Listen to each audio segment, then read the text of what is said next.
एक पॉइंट और छूट गया है इनर्शिया से, ये पॉइंट नोट डाउन करके रखिएगा, आपके एग्जाम में पूछा, देखिए बहुत सारे स्टेट के एग्जाम में भी ये पूछा है, एसएससी में भी पूछा गया और रेलवे में भी पूछा गया। तो इसको सबसे पहले लिखिए जो मैं लिख रहा हूँ।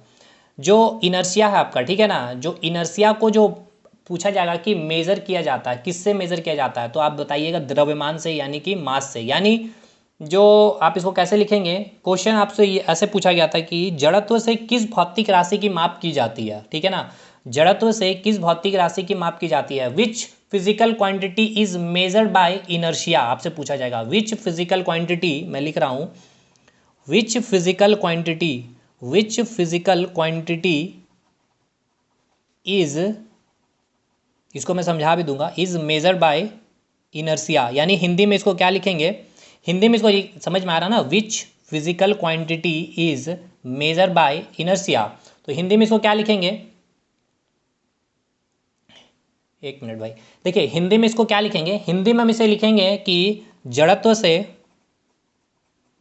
किस भौतिक राशि, जड़त्व से किस भौतिक राशि की माप की जा सकती है, ठीक है। तो आप क्या जवाब देंगे, इसका सही उत्तर क्या होगा, द्रव्यमान। अब कैसे इसको भी हम समझाते हैं, इसका सही उत्तर क्या हो जाएगा, हिंदी में बोलेंगे द्रव्यमान और इंग्लिश में क्या कहेंगे, मास। अब इसको देखिए समझिए कैसे, आपका जो इनर्शिया है, इनर्शिया क्या है, हर व्यक्ति के अंदर, हर ऑब्जेक्ट के अंदर एक प्रॉपर्टी होती है, जो गुण होती है, जो अपनी अवस्था को, वो जिस भी अवस्था में हो, रेस्ट मोड में है, रेस्ट अवस्था में है तो रेस्ट अवस्था को बनाए रखना चाहेगी वो इनर्शिया, और अगर वो गतिमान है तो मोशन में, तो वो मोशन में बनाए रखना चाहेगी, और डायरेक्शन की अगर इनर्शिया तो वो डायरेक्शन इनर्शिया को बनाए रखने के लिए एक अपोज या फिर विरोध पैदा करती है वो इनर्शिया। अब देखिए ये जो इनर्शिया है ये किसको डिफाइन करती है, इस तरह से समझिएगा, किस फिजिकल क्वांटिटी को मापती है, यानी इस इनर्शिया से आपका किस फिजिकल क्वांटिटी, किस भौतिक राशि का मेजरमेंट हो जाता है। अब देखिएगा समझिएगा, जैसे कि अब जैसे कि एक जो छोटा बच्चा का जो साइकिल होता है, ठीक है ना, इस प्रकार से बना रहा हूँ साइकिल, ये दो पहिया हो गया, ठीक है, यहाँ सीट हो गया, ठीक, ये आपका कोई व्यक्ति इसको चला रहा है, इस प्रकार से पैडल है उधर, इसको चला रहा है, और इधर से आपकी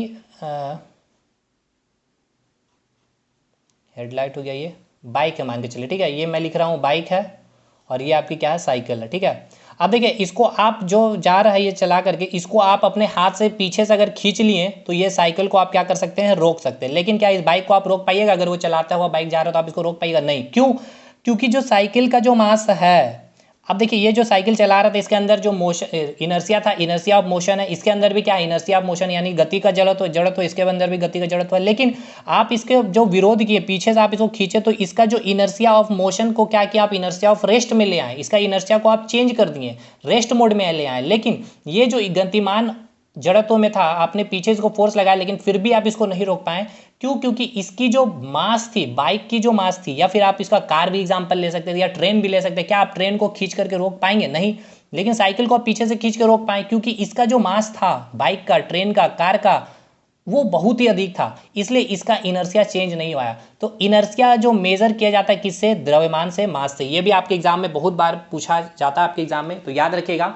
ये आप पॉइंट याद रखिएगा कि मास जो होता है डायरेक्टली प्रोपोर्शनल टू इनर्शिया, ठीक है, जड़त्व जो होगा आपका डायरेक्टली प्रोपोर्शनल टू द्रव्यमान होगा, मास जितना ज़्यादा होगा उस ऑब्जेक्ट की द्रव्यमान उतनी अधिक होगी। जैसे ये ढक्कन है भाई, अब इस ढक्कन को हम आराम से, इसका इनर्शिया क्या है, अब इसके अंदर कैसे इनर्शिया ऑफ रेस्ट है, लेकिन हम इसके जड़त्व को बिगाड़ सकते हैं, देखिए हल्का सा ही फोर्स लगा दिए, लेकिन अब देखिए ये जो ऑब्जेक्ट है इसका मास थोड़ा सा ज़्यादा, मैं इसमें फोर्स लगा रहा हूँ लेकिन उतना ही फोर्स में ये अपने इनर्शिया का इसका नहीं बिगड़ रहा है, रेस्ट वाला इनर्शिया बना ही रहा है। तो वही चीज़ मैंने बोला कि which physical quantity is measured by inertia, तो आप बोलेंगे जो आपकी क्या है, वो मास है। क्लियर हो गया भाई, यानी जो इनर्शिया से आप किस भौतिक राशि को माप सकते हैं, मास से, तो मास जितना ज़्यादा होगा इनर्शिया उस वस्तु की उतनी ही ज़्यादा होगी, ठीक है। जैसे कि एग्जांपल, चलती हुई साइकिल को आप पकड़ के रोक सकते हैं, लेकिन आप जो ट्रेन चल रही है आप उसको हाथ से नहीं रोक सकते, क्योंकि मास ऑफ जो साइकिल है वो काफ़ी कम है, उसके अंदर जड़त्व जो है वो कम होगी, इसलिए ये चीज़ आपका काफ़ी इंपॉर्टेंट था, ये पॉइंट भी ये छूट रहा था। तो लॉ ऑफ इनर्शिया कह लें, मतलब अभी देखिए क्वेश्चन आपसे जो जो पूछेगा, फर्स्ट लॉ ऑफ इनर्शिया को क्या बोला, सॉरी न्यूटन फर्स्ट लॉ क्या बोला जाता है, लॉ ऑफ इनर्शिया भी बोलते हैं। इनर्शिया क्या है, इनर्शिया का 3 टाइप हमने देख लिया, इनर्शिया के सारे एग्जाम्पल हमने देख लिए, ये सब सारी चीज़ें क्लियर हो गया, ठीक है ना। तो फर्स्ट लॉ से हमने क्या समझा, इनर्शिया के बारे समझा। और जो आपने देखा कि ऑब्जेक्ट आपका जो फर्स्ट लॉ में हमें क्या पता चला, ये जो ऑब्जेक्ट आपकी गतिमान हुई, ठीक है ना भाई, ये गतिमान हुई किस कारण, तो फोर्स के कारण, ठीक है। तो आपने क्या किया, फोर्स को लगाया। तो फोर्स को आपने जितना लगाया, आप कितना फोर्स लगाएंगे उसके जड़त्व के ऊपर डिपेंड करेगा, और जड़त्व जितना ज़्यादा होगा यानी कि जितना अधिक आपके अंदर मास होगी। क्लियर हो गया, फर्स्ट लॉ क्लियर हुआ कि नहीं ये बताइए। तो न्यूटन का फर्स्ट लॉ आपसे अगर पूछ ले एग्जाम में, न्यूटन का फर्स्ट लॉ किसके बारे में बताता है, तो जड़त्व के बारे में बताता है। और इससे हमें किसके बारे न्यूटन के फर्स्ट लॉ को हम और किस नाम से जानते हैं, तो लॉ ऑफ इनर्शिया या फिर जड़त्व के नियम के नाम से भी जानते हैं ये सब। और न्यूटन के फर्स्ट लॉ का एग्जाम्पल आपसे पूछ लेगा, चलती हुई ट्रेन में आपका आगे झुक जाना अचानक ब्रेक लगाने के बाद, या फिर रुकी हुई ट्रेन जब अचानक से चलती है तो आप पीछे की ओर क्यों झुक जाते हैं, डोरमेट से गंदगियों का झड़ना, फलों का गिरना फूलों से, ये सब जो है न्यूटन के फर्स्ट लॉ का एग्जाम्पल है। ये एग्जाम्पल मैंने बोला न्यूटन के फर्स्ट लॉ का एग्जाम्पल है। और अगर आप न्यूटन का फर्स्ट लॉ ना देकर आपसे क्या पूछ सकता है, वो इनर्शिया ऑफ रेस्ट का एग्जाम्पल है, या इनर्शिया ऑफ मोशन का है, या इनर्शिया ऑफ डायरेक्शन का, तो ये भी आप बता देंगे कि अगर रुकी हुई ट्रेन है तो आपके अंदर इनर्शिया ऑफ रेस्ट होगा, तो उसका एग्जाम्पल हो जाएगा। अगर चलती हुई ट्रेन है, अगर वहां से कोई ट्रेन से उतर रहा है, या फिर अगर अचानक ट्रेन चल रही है और अचानक वो ब्रेक मारता है, तो आप क्या होते हैं, आगे की ओर झुक जाते हैं, तो क्यों, इनर्शिया ऑफ मोशन के कारण। और अगर आपसे पूछ रहे हो कि न्यूटन फर्स्ट लॉ का है वो, या न्यूटन का सेकंड लॉ, तो क्या बोलेंगे, न्यूटन का फर्स्ट लॉ है। समझ रहे हैं, पूरा का पूरा क्वेश्चन भी क्लियर हो गया। जड़त्व से किस भौतिक राशि को मापा जा सकता है, which physical quantity is measured by inertia, तो आप क्या कहेंगे, मास यानी कि द्रव्यमान, ठीक है। और आपसे पूछ ले कि बल की जो परिभाषा है यानी कि डेफिनेशन ऑफ फोर्स किससे हमें मिलती है, तो फर्स्ट लॉ, ये भी मैंने आपको बता दिया, डेफिनेशन ऑफ फोर्स किससे मिलता है, न्यूटन के फर्स्ट लॉ से मिलता है। तो पूरा फर्स्ट लॉ आपका क्लियर हो गया इधर से। अब हम लोग चलेंगे सेकंड लॉ के पास, ठीक है। सेकंड लॉ को भी समझेंगे कि सेकंड लॉ में क्या बोला गया है। न्यूटन का सेकंड लॉ में देखिए, यहां मैंने बोला कि न्यूटन का सेकंड लॉ क्या बोला है कि कोई भी वस्तु अगर मोशन में है तो कितना मोशन में है, तो कितना मोशन में है ये कैसे पता चलेगा, कि आपने फोर्स कितना लगाया। और आपने फोर्स कितना लगाया है यानी कि फोर्स को समझना है कि आपने कितने अमाउंट में लगाया है, तो उससे पहले आपको समझना होगा संवेग, यानी कि उसको बोलते हैं हिंदी में सही वे में कहें तो लीनियर मोमेंटम यानी कि रेखीय संवेग। तो चलिए अब समझते हैं सबसे पहले संवेग यानी कि लीनियर मोमेंटम को। जब लीनियर मोमेंटम समझेंगे तब समझ जाएंगे फोर्स को कैलकुलेट करना, जो हम एक फॉर्मूला याद करके रखे हुए ना, force equal to mass into acceleration. लेकिन आज आपको मैं एक और फॉर्मूला बताऊंगा फोर्स कैलकुलेट करने के लिए, जो आपका सेकेंड लॉ से पता चलेगा। तो चलिए उसको समझते हैं। तो अब देखते हैं न्यूटन सेकेंड लॉ यानी कि न्यूटन का दूसरा नियम। तो न्यूटन ने जो नियम दिए थे दूसरा, उसको सबसे पहले समझना होगा। देखिए हमने क्या कहा था, न्यूटन का जो सेकेंड लॉ है ये बताता है कि जो बॉडी मोशन में आई थी, ये मोशन में कितना आई है, मतलब आपने कितना फोर्स लगाया था, यानी कि आपने कितने अमाउंट में फोर्स लगाया है, वो कैलकुलेट करना सीखेंगे आपका सेकेंड लॉ में, ठीक है ना। तो वो कितने अमाउंट में आपने जो फोर्स लगाया है, उससे पहले आपको समझना होगा एक वर्ड, लीनियर मोमेंटम यानी कि रेखीय संवेग। क्योंकि जब आपको पता चलेगा संवेग के बारे में, कि जब आपका संवेग यानी कि ये ऑब्जेक्ट जो है, इस ऑब्जेक्ट की जो मोमेंटम है वो इंक्रीज हो रही है या डिक्रीज हो रही है, उससे ही आप समझ में पाएंगे कि कितना आपका फोर्स इंक्रीज हो रहा है और कितना आपका डिक्रीज हो रहा है। जैसे मोमेंटम से आपको क्या, पहले डेली लाइफ से इसको को रिलेट करिए। मोमेंटम में हम लोग बोलते हैं ना, इस मोमेंटम में पढ़ाई करना, इस मोमेंटम को बनाए रखना है, यानी कि आप मोमेंटम को क्या कर रहे हैं, खुद से रिलेट कर रहे हैं। तो आप सोच रहे हैं कि हमें इस मोमेंटम से पढ़ना है 10 घंटे रेगुलर, एक कंटिन्यूटी बना के रखनी है। तो देखिए मोमेंटम को हम डिनोट किसे जो करते हैं उसको लिखते हैं पी से, यानी जो मोमेंटम का फॉर्मूला होता है P equals to mass into velocity, ठीक है ना। अब इसको समझिएगा, पी इक्वल्स टू क्या होता है, मास इंटू वेलोसिटी। अब देखिए ये एक छोटा सा आपके पास क्या है, ये स्टोन है, ठीक है। ये स्टोन है, ये मान के चलते हैं 5 ग्राम, 0.5 ग्राम का ये स्टोन है, ठीक है। ये बस इस तरह से नॉर्मल इसमें आराम से इसको छोड़ दिए, ठीक है ना, ऊपर से मैंने छोड़ दिया, तो ये नीचे आपके हाथ में जब आपने इसको कैच किया तो आपको कोई भी चोट नहीं लगी। लेकिन जैसे ही मैंने इसमें क्या क्या कुछ वेलोसिटी दे दिया, कुछ वेलोसिटी देने का मतलब है, मान के चलते हैं इसे मैंने 2 किलोमीटर पर आवर से फेंका इस स्टोन को, तो जब आप इसको कैच किए तो आपको क्या हुआ, एक चोट सी फील हुई, ठीक है। चोट लगी या नहीं भी लगी, मतलब हल्का सा कुछ ना कुछ आपको अमाउंट में फोर्स लगा है आपके हथेली में, या आप इसको चोट भी बोल सकते हैं। संवेग को सबसे अच्छे से समझना है तो चोट से समझिएगा। जितना ज्यादा चोट उतना ज्यादा मोमेंटम, जितना ज्यादा चोट, देखिए जितना ज्यादा चोट इंक्रीज का साइन उतना ज़्यादा आपका मोमेंटम, एम फॉर मोमेंटम, और उतना ही अधिक आपकी फोर्स। जितना कम होगा चोट आपके हाथ में लगेगा, मास होगी उतनी कम और फोर्स भी लगेगी उतनी कम, ठीक है ना। तो देखिए मैंने बोला कि पहला केस में कि ये एक जो स्टोन है 0.5 ग्राम की, इसको मैंने एज इट इज जब मैंने गिराया इस प्रकार से, इसको मैं इस केस में गिरा रहा हूँ, वेलोसिटी इसकी 0 है, आप आराम से इसको कैच कर लिए बिना किसी चोट लगे हुए, ठीक है। लेकिन जब मैंने इसको 2 किलोमीटर पर आवर से इसको फेंका ऊपर से, जब आपने कैच किया तो कुछ आपको चोट से फील हुई, कुछ फोर्स लगती हुई फील हुई। क्यों? क्योंकि इसका अपना तो खुद का मास था ही 0.5 ग्राम, साथ के साथ इसमें क्या आ गई, वेलोसिटी भी आ गई 2 किलोमीटर पर आवर। और यही मास इनटू वेलोसिटी यानी द्रव्यमान और वेग का जो गुणनफल होता है उसको ही क्या कहते हैं, मोमेंटम। मोमेंटम बोले तो चोट, जितना ज़्यादा आपका चोट होगा यानी उतना ही अधिक आपकी क्या होगी, मोमेंटम होगी, यानी उतनी ही अधिक क्या होगी, आपकी संवेग होगी। मतलब मोमेंटम अगर अधिक लग रहा है या फिर मोमेंटम इंक्रीज कर रहा है तो आपका फोर्स भी क्या हो रहा है, इंक्रीज कर रहा है। इट मीन्स बोल सकते हैं कि force directly proportional to momentum, ठीक है। और इसको बहुत अच्छे से मतलब कि एक्यूरेट वे में समझने की कोशिश करते हैं अगर आप, तो जो मोमेंटम में चेंज आएगा, जैसे कि अभी मैं आपको एक एग्जांपल देता हूँ, जैसे कि इसका मैं इसी स्टोन का एग्जांपल लेता हूँ। इस स्टोन का अभी जो है मास मैंने लिया 0.5 ग्राम, ठीक है। इसको मैंने अभी जो फेंका हूँ आपके हाथ में, वेलोसिटी जो था आपका 0.1 किलोमीटर पर आवर से, ठीक है। और एक और मैंने कंडीशन लिया, इसको मैंने फेंका है 2 किलोमीटर पर आवर से। तो पहला जब आपने मोमेंटम निकाला P1, तो P1 मोमेंटम कैसे निकालेंगे, मास into velocity, m into B1, क्योंकि मास तो कांस्टेंट है, तो 0.5 ग्राम इंटू वेलोसिटी आपने किया 0.1 किलोमीटर पर आवर। मान के चलते हैं आपकी यहाँ पर कुछ वैल्यू आई, मान के चल रही है यहाँ पर 5 आई, ठीक है। अभी मैं यूनिट वगैरह कुछ नहीं लिख रहा क्योंकि अभी मैंने यूनिट बताया ही नहीं है।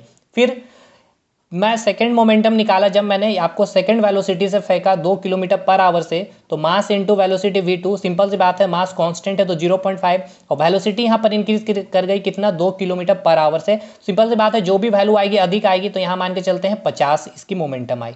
तो जब आपने P1 जो आपके हाथ में जो मोमेंटम आया, आपने इस केस में जब कैच किया तो कम मोमेंटम था, ठीक है। और जब यहाँ पर कैच किया तो काफ़ी ज़्यादा चोट लगा, काफ़ी अधिक मोमेंटम थी, यानी कि फोर्स भी अधिक थी। तो आपका जो फोर्स आपके जो हथेली में आपको जो फोर्स लगा वो डिपेंड किसमें कैसे करेगा, इसके जो चेंज आया इस स्टोन के अंदर कैसे चेंज आया। देखिए 5 से 50 में चेंज आया, ठीक है ना, कितना बढ़ गया, 45। यानी कि जो आपके मोमेंटम में परिवर्तन आया, यानी कि चेंज इन मोमेंटम, ठीक है ना, चेंज इन मोमेंटम, इस बॉडी में जो मोमेंटम में चेंज आया। लेकिन साथ के साथ हमें यह भी देखना है कि यहाँ पर टाइम का क्या इन्वॉल्वमेंट है, समय। ऐसा तो नहीं ना कि यहाँ अब इस टाइम मतलब कि आपके हाथ में मतलब कि जो स्टोन आ रही है वो आपके हाथ में आने में उसको समय लग गया 2 घंटा, तो इतने लेट से अगर आपके हाथ में अगर वो आ रही है स्टोन तो आपको चोट भी कम लगेगा, ठीक है ना। तो समय के ऊपर भी डिपेंड करता है, अगर कम समय में आ रहा है तो चोट भी अधिक लगेगी। जैसे कि तुरंत इस सर्टेन वे में आपके हाथ में आया तो चोट तुरंत लगेगा। इसलिए हम लोग एक और आगे पढ़ेंगे, ठीक है ना, जहाँ पे देखिए उसको समझेंगे, जब हम लोग इम्पल्स पढ़ेंगे तो जितना ज़्यादा टाइम लगेगा आपको चोट भी कम लगेगा, ठीक है। उसको हम वहाँ पर इम्पल्स में पढ़ेंगे, ठीक है। लेकिन अभी आप यहाँ पर समझिएगा कि मोमेंटम समझ लिए अब, लेकिन ये जो मोमेंटम में चेंज आया है अब ये डिपेंड करता है टाइम पर भी कि कितना जल्दी आपके बॉडी का जो मोमेंटम है चेंज कर रहा है। यानी कि फोर्स जो होता है डायरेक्टली प्रोपोर्शनल टू आपका चेंज इन मोमेंटम और इन्वर्सली प्रोपोर्शनल टू क्या होता है, टाइम होता है, ठीक है। मतलब जितना ज़्यादा आपका टाइम लग रहा है उतना कम आपको फोर्स लगेगा, ठीक, और जितना कम टाइम लग रहा है उतना अधिक आपको फोर्स लगेगा। जैसे कि कोई बल्लेबाज ने गेंद को मारा, ठीक है ना, तो वो अगर तुरंत आप हाथ से उसको, जैसे कि बॉल आई यहाँ से और हाथ में तुरंत उसको रोके तो आपको चोट लगेगा। टाइम कम था इसलिए वो तुरंत आपके हाथ में लग गया। लेकिन आप थोड़ा हाथ में पीछे ले जा करके गेंद को पकड़ेंगे तो टाइम क्या करेंगे, आपने कम कर दिया है, मतलब कि टाइम को आपने क्या कर दिया, इंक्रीज कर दिया है, बढ़ा दिया है। तो टाइम जैसे ही इंक्रीज कर गया तो फोर्स भी कम लगा आपके हाथ में। तो वो कंसेप्ट इम्पल्स का है, ठीक है। अभी हम ये बताना चाहते हैं कि जो फोर्स को डिफाइन कर रहे हैं हम लोग, मतलब कि फोर्स को डिफाइन नहीं कर रहे, फोर्स को जो कैलकुलेशन कर रहे हैं ये डिपेंड करता है rate of change in momentum of a stationary body, ठीक है ना। Rate of change in momentum of a body is directly proportional to applied external force, इसको एक्सटर्नल फोर्स कहेंगे। तो आपने समझा सबसे पहले क्या, हमने देखा न्यूटन का सेकेंड लॉ, यानी कि न्यूटन का जो दूसरा नियम है, इससे हमें क्या समझ में आता है कि आपने जो वस्तु को मोशन में लाया है वो कितना मोशन में आया। तो उसके लिए हमने क्या कैलकुलेट किया, फोर्स को कैलकुलेट करना चाहा। तो हम फोर्स को कैलकुलेट करेंगे तब जब हम चीज़ें समझेंगे मोमेंटम। तो मोमेंटम क्या होती है, पी से डिनोट करते हैं, मास इंटू वेलोसिटी होती है। जब बॉडी में डिपेंड करेगा उसकी मास कितनी है और उसकी वेलोसिटी भी कितनी है। जैसे कि आपको किसी टीचर ने छड़ी मारी है तो डिपेंड करता है उस छड़ी का मास कितना है, कितना मोटा छड़ी और कितनी स्पीड से आकर के आपको मारा गया है, वो डिपेंड करेगा। जितना ज़्यादा मोमेंटम होगा आपको चोट उतनी ज़्यादा लगेगी। अब जैसे कि कोई बहुत ही मोटा छड़ी लेकर रखे लेकिन आपको बस आगे सटाया, यानी कि वेलोसिटी बहुत ही कम है, तो क्या आपको चोट लगेगी? नहीं। यानी चोट कम तो मोमेंटम भी कम, यानी फोर्स भी कम। ठीक है, तो अब लेकिन ये मोमेंटम, ठीक है ना, साथ के साथ यहाँ पर हमने क्या बोला कि आपको ये भी ध्यान रखना है कि यहाँ पर इन्वॉल्वमेंट समय का भी होना चाहिए। ठीक है ना, तो रेट आया वर्ड में, रेट मतलब क्या है, समय भी आ गया। तो rate of change in momentum of a body is directly proportional to external force. यही क्या है, आपका सेकेंड लॉ है। तो मैं इसको लिख भी देता हूँ आराम से। सबसे पहले आप नोट डाउन जो कर रहे लिखिएगा, बाकी मैं नोट तो यहाँ पर अपलोड कर ही दूंगा। क्या लिखेंगे, rate of change in momentum. ठीक है ना, rate of change in momentum, rate of change in momentum of a body, rate of change in momentum of a body is directly proportional to external force, या फिर बोलेंगे directly proportional to applied external force. ठीक है ना, applied external force. ये हो गया Newton का सेकेंड लॉ। हिंदी में क्या लिखेंगे कि किसी वस्तु के संवेग में परिवर्तन की दर उस वस्तु पर लगाए गए बल के समानुपाती होता है। फिर से मैं बोल रहा हूं कि किसी वस्तु के जो लिख रहे हैं लिखिएगा, किसी वस्तु के संवेग में परिवर्तन की दर, ठीक है ना, किसी वस्तु के संवेग परिवर्तन की दर, संवेग परिवर्तन की जो दर है यानी कि टाइम, उस वस्तु के जो बल लगाए गए हैं, उस वस्तु पर लगाए गए बाह्य बल के समानुपाती होता है। ये एक्सटर्नल फोर्स है। ठीक है, ये कैसा फोर्स है, तो ये एक्सटर्नल फोर्स है और इसको क्या बोलेंगे, बाह्य बल। ठीक है, यानी कि ये जो ऑब्जेक्ट है, ठीक है ना, इस ऑब्जेक्ट में आपने जो एक्सटर्नल फोर्स लगाया है, ये जो एक्सटर्नल फोर्स आप लगा रहे हैं सर, जैसे कि ये ऑब्जेक्ट है अभी रेस्ट मोड में, ठीक है, तो इधर से आपने जो एक्सटर्नल फोर्स लगाया है, ये एक्सटर्नल फोर्स आपने कितना लगाई, ये डिपेंड करेगा इस बॉडी का जो मोमेंटम में जो चेंज आया है विथ रिस्पेक्ट टू टाइम। ठीक है ना, यानी कि इस बॉडी का जो मास है और इसमें कितना वेलोसिटी आया है, कितने टाइम में आया है, ये आपको बताएगा कि आपने कितना एक्सटर्नल फोर्स लगाया है इस बॉडी पे। यही बोला गया है न्यूटन के सेकेंड लॉ में। ठीक है, इसको मैं और थोड़ा सा क्लियरिफाई करता हूँ, थोड़ा सा मैं इसको यहाँ पे लिख रहा हूँ अच्छे से। यानी अभी न्यूटन के सेकेंड लॉ में हमने क्या देखा, एफ जो है directly proportional to rate of change in momentum. ठीक है ना, इसको पी से लिखा जाता है, हम डिनोट करते हैं मोमेंटम को, rate of change in momentum. ठीक, अब जब डायरेक्टली प्रोपोर्शनल को हटाइएगा आप, तो एक मैं कांस्टेंट वैल्यू लिया हूं, F equals to K del P by del T. ठीक है, अगर मैं के की वैल्यू 1 मान लेता हूं, ठीक है ना, मैं यहाँ के की वैल्यू 1 ले लिया हूं, तो एफ इक्वल्स टू आप क्या लिखेंगे, del P by del T. मैं यहाँ पे लिख दे रहा हूँ, इफ के इक्वल्स टू 1, तो एफ जो एक्सटर्नल फोर्स है ये क्या हो जाएगा आपका, del P by del T हो जाएगा। यही आपका क्या है, फोर्स की जो आपने क्वांटिटी भी बोल सकते हैं, या फोर्स का क्या मान है, या एक फॉर्मूला भी आप बोल सकते हैं। ये फॉर्मूला हो गया आपका एक फोर्स का। मास इनटू एक्सेलरेशन भी मैं अभी आपको डिराइव करूंगा। ये एक फोर्स, एक्सटर्नल फोर्स आप जो लगा रहे हैं किसी भी बॉडी में, ये डिपेंड करता है rate of change in momentum of a body, यानी कि उस बॉडी के जो संवेग में जो परिवर्तन आया है, उस बॉडी के संवेग में परिवर्तन की दर जो आई है उस वस्तु पर, वो जो होगी उस वस्तु पर लगाए गए बल के क्या होगी, समानुपाती होती है। ये इतना क्लियर हो गया। अब देखिए ये डेल पी क्या है, ये डेल्टा क्या बता रहा है, चेंज को बता रहा है, यानी कि परिवर्तन को बता रहा है। यानी डेल पी क्या बता रहा है, चेंज को बता रहा है। चेंज को बता रहा मतलब क्या है, पी एक फाइनल होगा और पी क्या होगा, एक इनिशियल होगा, यानी कि ये अंतिम संवेग है और ये प्रारंभिक संवेग है। तो डेल पी को क्या लिख सकते हैं, P final minus P initial, बताइए लिख सकते हैं, बिल्कुल। तो यहाँ पर आप एफ एक्सटर्नल को आप क्या लिख सकते हैं, डेल पी के जगह P final minus P initial बटे टाइम। कोई दिक्कत है यहाँ तक, कोई भी दिक्कत नहीं, ठीक है ना, ये हम लिख सकते हैं। अब देखिएगा कुछ इंपॉर्टेंट पॉइंट यहाँ पर मैं बताऊंगा, ठीक है भाई। देखिए यही चीज़ मैंने लिखा, पहले क्या बताया कि एफ जो होता है समानुपाती होता है change in momentum with respect to time, या फिर rate of change in momentum of a body is directly proportional to applied external force. ठीक है, तो मैंने बोला ये क्या है, डेल्टा चेंज को बता रहा है, यानी कि क्या चीज में चेंज, मोमेंटम में change, P final minus P initial. अब देखिएगा यहाँ से चीज को समझिएगा, यहीं पर मैं अब आपको इम्पल्स का भी डेफिनेशन या फिर इम्पल्स को भी पूरी अच्छे से समझा दे रहा हूँ। इम्पल्स को हिंदी में कहते हैं आवेग। देखिए यहाँ से भी आपके एग्जाम में क्वेश्चन बन सकता है, न्यूमेरिकल भी बन सकता है और डायरेक्ट एग्जाम्पल भी पूछा जाता है क्रिकेट में जो कैच वगैरह लेते हैं। तो देखिए इस इक्वेशन से आपको क्या समझ में आ रहा है, एफ जो है डायरेक्टली प्रोपोर्शनल टू मोमेंटम है और एफ जो है आपका इन्वर्सली प्रोपोर्शनल क्या है, आपका टाइम का है। ठीक है ना, यानी inversely directly proportional first class में मैंने क्लियर किया था, इसीलिए इसका मतलब ये है क्या कि अगर टाइम इंक्रीज कर रहा है तो फोर्स क्या हो रहा है, कम लग रहा है। मतलब अगर टाइम को अगर आप बढ़ा रहे हैं तो आपको जो फोर्स लगेगा या फिर आप जो फोर्स लगाइएगा वो कम फोर्स लगाइएगा। लेकिन जैसे कि देखिए कोई भी चीज को जब बहुत ही मोटी रहती है उसको तोड़ना रहता है तो अचानक से खींचते हैं, मतलब उस पर क्या होता है, कम समय लगता है। कम समय लगने के कारण क्या है, कम समय लग रहा है तो उसमें फोर्स ज्यादा लग रहा है जिसके कारण वो टूट जा रहा है। लेकिन अगर बहुत अधिक समय लगाकर जोर से भी अभी आप अगर आप खींचिएगा उसको तो टाइम ज्यादा लगा रहे हैं, तो यानी वहां पे फोर्स क्या हो रहा है, कम लगा रहा है। अचानक से अगर तोड़ना रहता है तो इसको क्या कहते हैं, सटाक से इस प्रकार से खींचते हैं, क्योंकि वहां टाइम कम लगा, फोर्स अधिक लग रहा है। ठीक है, और अगर टाइम ज्यादा लगा रहे हैं, खींच रहे हैं आराम से,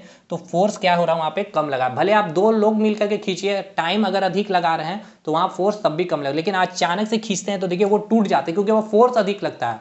तो यही आपका इम्पल्स होता है। इम्पल्स समझ गया, जैसे कि कैच जब हम लेते हैं तो जो बॉल आया है आपका, ठीक है, ये हथेली में जो बॉल आ रही है, तो हम क्या करते हैं, अचानक से इसको यहाँ पर इस प्रकार से नहीं लेते हैं, बॉल को क्या करते हैं, हथेली को थोड़ा सा पीछे कर देते हैं, जिससे बॉल को आने में क्या करें, हथेली में आने में यहाँ पर T2 टाइम लगा, यहाँ पर T1 टाइम लगा। तो देखिए सबसे कम समय किस में लग रहा है, T1, और T2 सबसे ज्यादा समय ले रहा है। तो देखिए T1 अगर कम समय लग रहा है तो फोर्स अधिक लगेगा, तो ये व्यक्ति को कैच लेने में ज्यादा फोर्स लगेगा, चोट लगेगा। लेकिन यहाँ पर T2 ज्यादा लग रहा है तो फोर्स कम लगेगा, तो इस व्यक्ति को कैच लेते टाइम क्या होगा, कम फोर्स लगेगा। तो ये चीज क्लियर हो गया, इम्पल्स का कंसेप्ट क्लियर है। अब देखिए इसको हम सिंप्लीफाई कर रहे हैं, इस टी को इधर मल्टीप्लाई कर दे रहे हैं, तो क्या हो जाएगा, F into T equals to, आप क्या लिख सकते हैं, P final minus P initial. ठीक है, तो ये एक फॉर्मूला याद रखिएगा, आपको टी का वैल्यू दे दिया हो रहेगा, आपको एफ दे दिया हो रहेगा, आपसे बोलेगा find the change in momentum, यानी कि आपको टाइम बल समय बल दे करके आपको पूछेगा कि संवेग में परिवर्तन कैलकुलेशन कीजिए, या फिर आपसे ऐसे भी पूछ सकता है कि चेंज इन मोमेंटम का वैल्यू दे दिया जाएगा, फोर्स दे दिया जाएगा, आपको टाइम कैलकुलेट पूछा जाएगा। तो अब देखिए ये जो एफ इंटू टी है इसको बोलते हैं इम्पल्स, आई से हम इसे डिनोट करते हैं। तो इसका इम्पल्स इक्वल्स टू आप क्या लिख सकते हैं, इम्पल्स इक्वल्स टू आप क्या लिखेंगे, यानी कि संवेग परिवर्तन आवेग के बराबर होता है। देखिए तो ऑप्शन इस तरह से भी क्रिएट किया जा सकता है, आई इम्पल्स क्या है आपका, संवेग में परिवर्तन ये तो है, यही तो P final minus P initial है। ठीक है, और संवेग परिवर्तन, देखिए दो चीज पॉइंट याद रखिएगा, नोट डाउन लिखिए, यहां मैंने इम्पल्स का क्या डेफिनेशन बताया, संवेग में परिवर्तन। ठीक है ना, संवेग में परिवर्तन किसके बराबर है, आवेग के बराबर है। ठीक है, इंग्लिश में लिखिएगा चेंज इन मोमेंटम किसके बराबर है, इम्पल्स के बराबर है। ठीक है, किसके बराबर है, इम्पल्स के बराबर है। और दूसरा अभी हमने जो बताया आपको, अभी आपको क्या बताया कि rate of change in momentum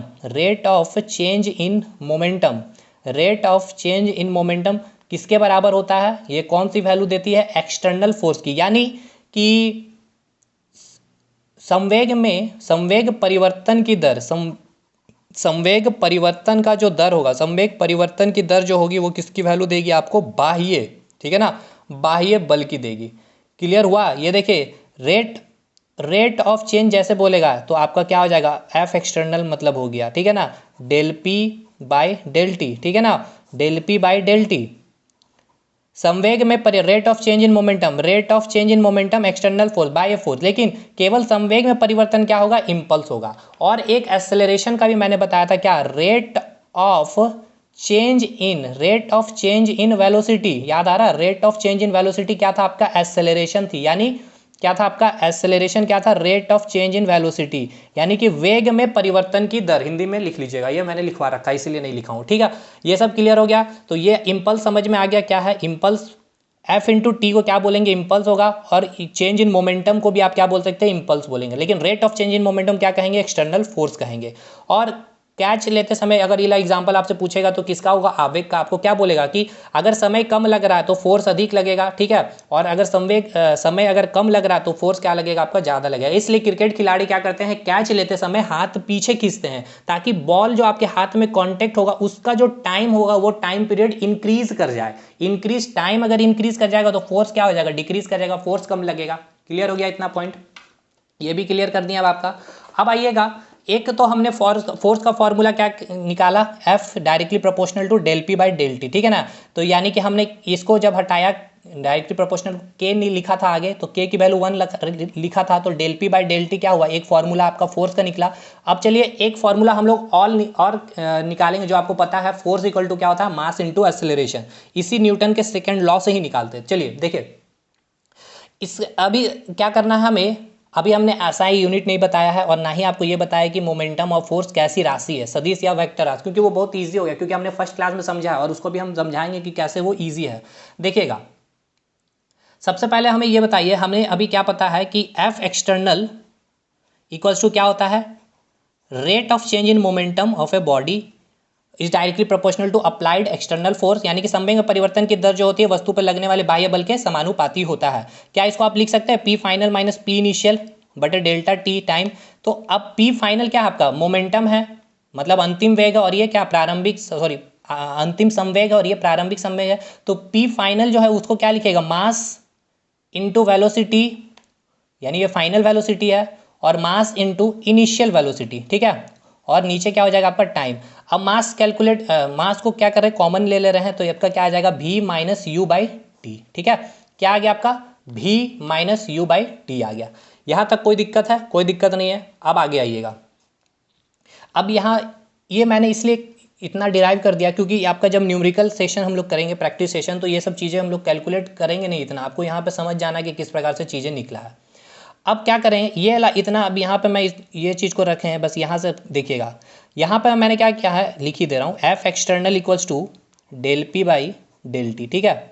तो डेल पी को आप क्या लिखिएगा, डेल्टा मैं लिखा हूँ इधर, डेल्टा रखा हूँ, पी क्या मोमेंटम है, तो क्या पी की जगह आप लिख सकते हैं मास into velocity by delta T, ठीक है। डेल्टा चेंज, तो मास तो आपका बॉडी का चेंज नहीं कर रहा, देखिए हमारे सिलेबस में क्या है, बॉडी का मास का सिलेबस चेंज नहीं करेगा, याद रखिएगा। अब आईआईटी जेईई का तैयारी नहीं कर रहे हैं जहाँ पर मास को चेंज किया जाएगा, इसलिए मास को कांस्टेंट है, ठीक है। तो इफ मास को कांस्टेंट कर दिया जाए, इफ मास कांस्टेंट होगा, अगर मास को कांस्टेंट यानी कि नियत रख रहे हैं हम लोग, ठीक है ना, तो अगर नियत रख रहे हैं तो मास को बाहर कर दिए, यहाँ पर मास अगर बाहर आ जाता है तो change in velocity by change in time, ठीक है। अब देखिएगा, यानी कि एफ एक्सटर्नल का वैल्यू क्या आ गया आपका, ये आपका एफ एक्सटर्नल की वैल्यू आ गई, ठीक है। तो आप हमें ये बताइए, क्या एफ एक्सटर्नल इक्वल्स टू ऐसा लिख सकते हैं, mass into change in velocity by change in time, यानी यहाँ पे इसको क्या लिखा जा रहा है, rate of change in velocity. अब देखिए rate of change in velocity क्या आता है, एक्सेलरेशन आता है, तो आप क्या इसको लिख सकते हैं, F external equal to mass into acceleration, बताइए।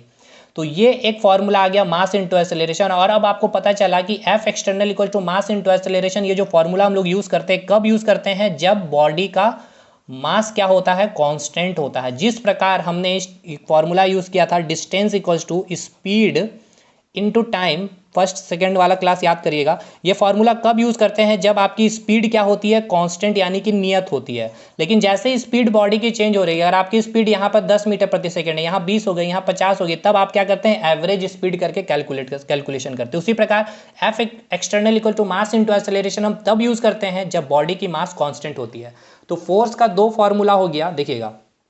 अब यहाँ से मैं आपको एसआई यूनिट भी क्लियर करूंगा और जो स्केलर है या फिर वेक्टर उसको भी बताता हूँ। देखिए फोर्स का दो फॉर्मूला हो गया, फोर्स इक्वल्स टू क्या हो गया, एक मास इंटू एक्सेलरेशन हो गया, एक फॉर्मूला ये है, ठीक है। अब इस फॉर्मूला में हमें ये बताइए, ये जो आपकी मास है ये कैसी क्वांटिटी है, याद है आपको, पता है आपको, स्केलर है, यानी इसे क्या कहेंगे, अदिश राशि है, ठीक है। और ये जो एक्सेलरेशन है ये कैसी राशि है, तो ये वेक्टर क्वांटिटी है। तो आपको मैंने बताया था, यानी कि ये सदिश राशि है। जब भी कोई एक वेक्टर आ जाए तो जो रिजल्टेंट होगा वो क्या होगा, आपका वेक्टर ही होगा। यानी आपका बल कैसी राशि है, तो सदिश राशि है। क्या आपको याद करना पड़ा, नहीं। तो आप इसको कैसे लिखेंगे, जो वेक्टर होगा उसके ऊपर तीर का निशान, मास इंटू एक्सेलरेशन, एक्सेलरेशन भी क्या है आपकी वेक्टर क्वांटिटी है, ठीक है। ये एक फॉर्मूला हो गया फोर्स का। अब दूसरा फॉर्मूला क्या था, देखिए दूसरा जो फॉर्मूला था फोर्स का, एफ एक्सटर्नल इक्वल्स टू क्या था, rate of change in momentum, ठीक है ना, del P by del T. अब ये देखिए पी क्या होगा, अब पी कैसी क्वांटिटी पहले हमें ये बताइए। देखिए तो ये देख लेते हैं क्योंकि वहाँ पे हमने नहीं देखा था। तो P इक्वल्स टू क्या होता है, मास इंटू वेलोसिटी मोमेंटम। अब मास क्या है आपकी, मास स्केलर क्वांटिटी है, स्केलर बोले हिंदी में तो अदिश राशि है, और वेलोसिटी कैसी है, तो इस वेक्टर क्वांटिटी है, ठीक है ना। वेक्टर क्वांटिटी को हिंदी में क्या कहते हैं, सदिश राशि। तो जब भी कोई एक वेक्टर आ जाए और एक स्केलर है तो जो रिजल्टेंट होता है वो क्या होता है, वेक्टर होता है, यानी कि सदिश राशि होगी, वेक्टर क्वांटिटी होगी। तो आपका जो मोमेंटम हुआ, यानी कि मोमेंटम यानी कि हिंदी में कहेंगे इसे संवेग, ये कैसी राशि है, तो आप कहेंगे ये एक वेक्टर क्वांटिटी है, यानी कि ये एक सदिश राशि हो गई, ठीक है। उसी प्रकार अब अगर ये मोमेंटम क्या हो गया आपका, वेक्टर हो गया, ये देखिए यहाँ से, और टाइम क्या आपका स्केलर है। तो मैंने बताया था अगर कोई भी एक वेक्टर आ जाए तो आपका रिजल्टेंट क्या होता है, वो भी वेक्टर होता है। तो देखिए फोर्स क्या हो गया, वेक्टर, यहाँ भी मैंने आपको वेक्टर प्रूव कर दिया। तो दोनों फार्मूला भी फोर्स का आपको पता चल गया। ये फार्मूला कब यूज़ करते हैं, जब बॉडी का मास कांस्टेंट होता है। मोमेंटम का अगर आपसे पूछ लिया जाए कि ये कैसी राशि है, वेक्टर राशि है या फिर स्केलर है, तो आप क्या कहेंगे, वेक्टर है, ठीक है। देखिए जो मैंने बोला फोर्स कैसी राशि है, तो सदिश राशि है, यानी क्या कहेंगे, वेक्टर क्वांटिटी है, ठीक है। मोमेंटम यानी कि संवेग आपकी सदिश राशि है, वेक्टर क्वांटिटी, और इंपल्स भी कैसी हो जाएगी, सदिश राशि। क्यों, इंपल्स इक्वल्स टू क्या है, चेंज इन मोमेंटम। मोमेंटम क्या है आपकी, सदिश राशि है, जब सदिश राशि है तो इंपल्स भी क्या हो जाएगा, सदिश राशि। इतना क्लियर हो गया। अब एसआई यूनिट हम लोग देख लेते हैं एक एक करके। देखिए सबसे पहले फोर्स का आपसे क्या कराया जाएगा, आपसे पूछा जाएगा फोर्स की एसआई यूनिट, ठीक है। ये काफ़ी इंपॉर्टेंट है, इसका सीजीएस यूनिट भी आपसे पूछा जाएगा। देखिए एसआई यूनिट इंटरनेशनल सिस्टम में हमें पता है, एसआई यूनिट को ही हम किस में रखते हैं, एमकेएस सिस्टम में रखते हैं, ठीक है। पहला क्लास याद है, मीटर किलोग्राम सेकंड, मीटर यानी लेंथ या डिस्टेंस को मीटर में, मास को केजी में, और टाइम को सेकंड में रखते हैं। तो फोर्स इक्वल्स टू क्या होता है, मास इंटू एक्सेलरेशन। मास किस में है, केजी में है, और एक्सेलरेशन किस में है आपका, मीटर पर सेकेंड स्क्वायर में, ठीक है। तो एसआई यूनिट क्या हो गया आपका, एसआई यूनिट आपका क्या हो जाएगा, फोर्स का एसआई यूनिट क्या हो जाएगा, ठीक है। एक चीज़ रुक जाइए, नहीं मैं कुछ और ही देख रहा हूँ। देखिए जो फोर्स का एसआई यूनिट अगर बात करें, देखिए फोर्स का जो एसआई यूनिट होता है वो क्या होता है, न्यूटन होता है, ये आप सभी को पता है। इसको हम लिखते हैं कैपिटल एन से, ठीक है। तो अब देखिए ये क्या है, फोर्स का एसआई यूनिट क्या है, न्यूटन है। तो आप क्या हमें बता सकते हैं, 1 न्यूटन इक्वल्स टू क्या आप लिख सकते हैं, 1 kg इंटू मीटर पर सेकेंड स्क्वायर, ठीक है। ये काफ़ी इंपॉर्टेंट है, ये भी याद रखिएगा। 1 न्यूटन इक्वल्स टू कितना होता है, 1 kg इंटू मीटर पर सेकेंड स्क्वायर भी होता है, ठीक है। एसआई यूनिट फोर्स का क्या होता है, न्यूटन होता है, ये पता है। अब देखिए आपके एग्जाम में पूछेगा सीजीएस यूनिट, फोर्स की सीजीएस यूनिट क्या होती है। तो देखिए जो लेंथ लेंगे सेंटीमीटर में लेंगे, जो मास लीजिएगा वो ग्राम में लीजिएगा, और टाइम आपका सेकेंड में ही रहेगा। ये टाइम हो गया आपका सेकेंड में, ये आपका मास हो गया ग्राम में, और ये जो डिस्टेंस होगा या फिर लेंथ बोल सकते हैं, ये क्या चीज़ होगा आपका, सेंटीमीटर में। तो अब आइए फोर्स इक्वल्स टू क्या है, मास इंटू एक्सेलरेशन। मास किस में लेना है, सीजीएस यूनिट में, ग्राम में लेना है, तो मास क्या हो गया, ग्राम में हो गया, इंटू एक्सेलरेशन के क्या होता है, मीटर पर सेकेंड स्क्वायर। तो मीटर नहीं लेंगे सीजीएस में, मीटर की जगह क्या लेंगे, डिस्टेंस का, सेंटीमीटर, और टाइम तो वही रहेगा, सेंटीमीटर पर सेकेंड स्क्वायर, ठीक है।